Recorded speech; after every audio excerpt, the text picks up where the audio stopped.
ஏமா மத்த கோவில்ல இருக்கிற சண்முகருக்கு இல்லாத ஒரு பெரிய சிறப்பு திருச்செந்தூர்ல இருக்கிற சண்முகருக்கு மட்டும் இருக்கா அப்படின்னு ஒரு சிலர் கேட்கலான்னு நினைப்பீங்க.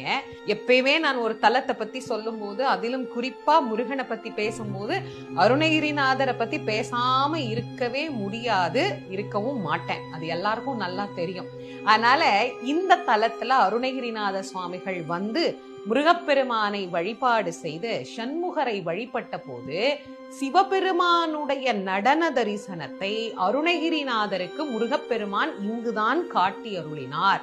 சண்முகர் அந்த நடராஜ கோலத்தை இன்னிக்கும் சிகப்பு சாத்துற போது முன்பக்கம் பாத்தீங்கன்னா சண்முகராக இருப்பார், பின்பக்கம் பாத்தீங்கன்னா நடராஜராக இருப்பார். இன்னைக்கும் அருணகிரிநாதருக்கு நடராஜ தரிசனம் காட்டியது நானும் எங்க அப்பாவும் வேற இல்லப்பா, ரெண்டு பேரும் ஒண்ணுதான் அப்படிங்கறத காட்டிய கோலத்தை சண்முகர் பக்தருக்கும் காட்டுகிறார் அப்படின்னு சொன்னா, சண்முகரை பத்தி இன்னும் நான் ஏதாவது சொல்லணுமா என்ன? ஏமா மத்த கோவில்ல இருக்கிற சண்முகருக்கு இல்லாத ஒரு பெரிய சிறப்பு திருச்செந்தூர்ல இருக்கிற சண்முகருக்கு மட்டும் இருக்கா அப்படின்னு ஒரு சிலர் கேட்கலான்னு நினைப்பீங்க. எப்பயுமே நான் ஒரு தலத்தை பத்தி சொல்லும் போது, அதிலும் குறிப்பா முருகனை பத்தி பேசும்போது அருணகிரிநாதரை பத்தி பேசாம இருக்கவே முடியாது, இருக்கவும் மாட்டேன். அது எல்லாருக்கும் நல்லா தெரியும்.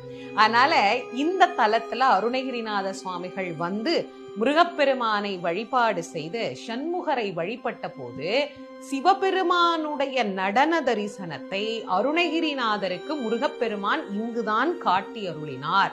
சண்முகர் அந்த நடராஜ கோலத்தை இன்னிக்கும் சிகப்பு சாத்துற போது முன்பக்கம் பாத்தீங்கன்னா சண்முகராக இருப்பார், பின்பக்கம் பாத்தீங்கன்னா நடராஜராக இருப்பார்.